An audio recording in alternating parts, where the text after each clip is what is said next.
하나님의 말씀을 함께 나누게 되어 기쁩니다. 성령의 감동으로 기록된 하나님의 말씀은 우리에게 생명이요 능력입니다.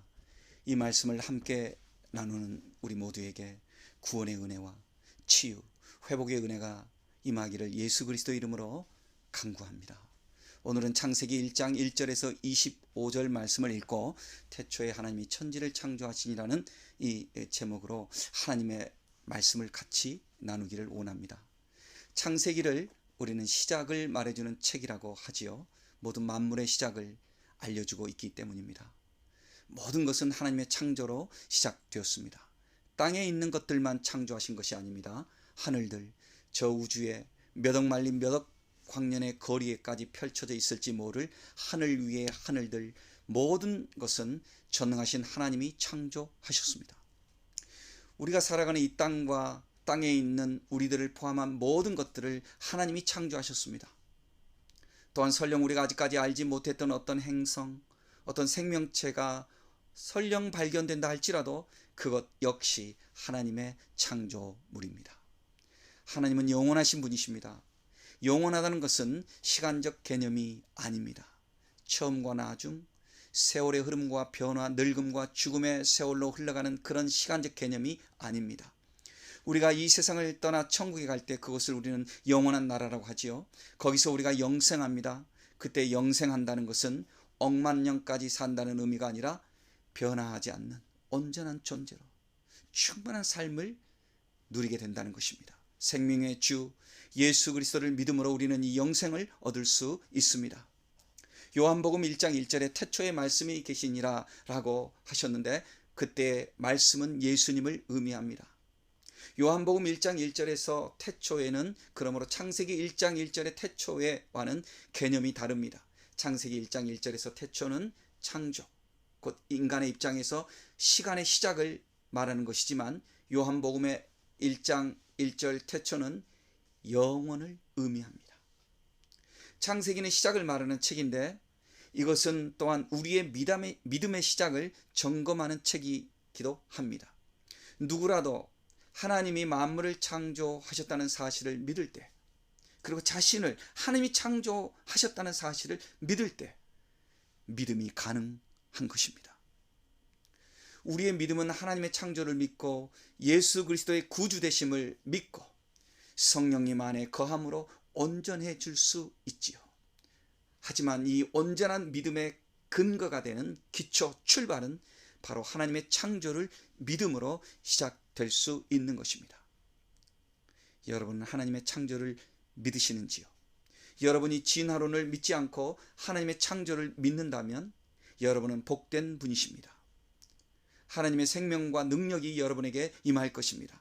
하나님의 무한하신 공급과 보호가 여러분과 함께 하실 것입니다.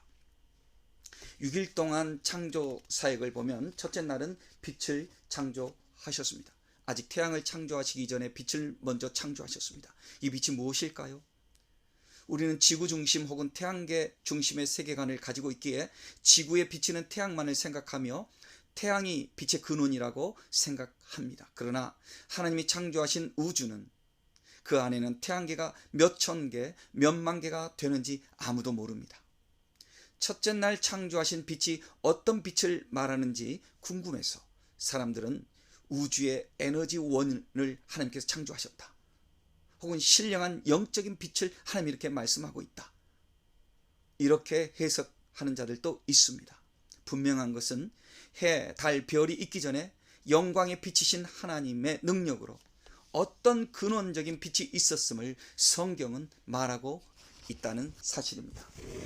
둘째 날은 물과 물을 나누시고 그 사이를 하늘이라고 하셨습니다. 셋째 날은 하늘 아래에 물을 모아 바다라 하시고 땅이 드러나게 하셨습니다. 그리고 그 땅에 풀과 나무들이 나오게 하셨습니다. 넷째 날은 해와 달과 별들을 창조하셨고요. 다섯째 날은 물고기들을 비롯한 수중 생물들, 그리고 공중의 새들을 지으셨습니다. 여섯째 날은 짐승들과 사람을 지으셨습니다. 이렇게 하나님께서 6일 동안 이 세상을 창조하셨는데 하나님의 창조 사역에서 우리가 발견할 수 있는 개념들을 보면 첫째는 의지, 그리고 두 번째는 질서, 세 번째는 의미, 네 번째는 기쁨입니다. 먼저 의지라는 것은요, 하나님이 원하시는 뜻대로 만물은 이루어졌다는 것입니다. 하나님의 주권적 의지가 실현된 것이 창조 세계입니다. 내가 존재하는 것, 여러분들이 존재하는 것, 우리 하나님의 주권적 의지로 인해서 존재하게 된 것입니다. 두 번째로 질서입니다. 무질서와 혼돈이 사라지고 평화와 안정감이 있는, 있어야 할 것들이 마땅히 있어야 할 곳에 있게 된 그 상태가, 그렇게 되기를 원하는 그 상태, 그것이 질서입니다. 세 번째 의미라는 것은 하나님의 창조 사역은 서로 연관되고 지탱되고 서로 보존되게 되어 있습니다. 의미는 관계 속에서 얻어지는 것입니다. 가령 물고기와 수중생물들이 살 수 있는 것은 물을 먼저 모으시고 물고기와 수중생물들을 창조하셨습니다. 또한 육지를 먼저 만드시고 풀과 나무와 채소가 나오게 하셨습니다. 모든 창조물들은 무엇 하나 의미 없는 존재가 없고 서로 연관되며 서로를 위해 지탱하며 존재하도록 지으셨습니다. 무의미한 존재는 없는 것입니다.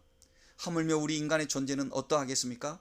우리는 서로 그리고 자연을 향해, 무엇보다도 하나님을 향해 의미 있는 존재입니다.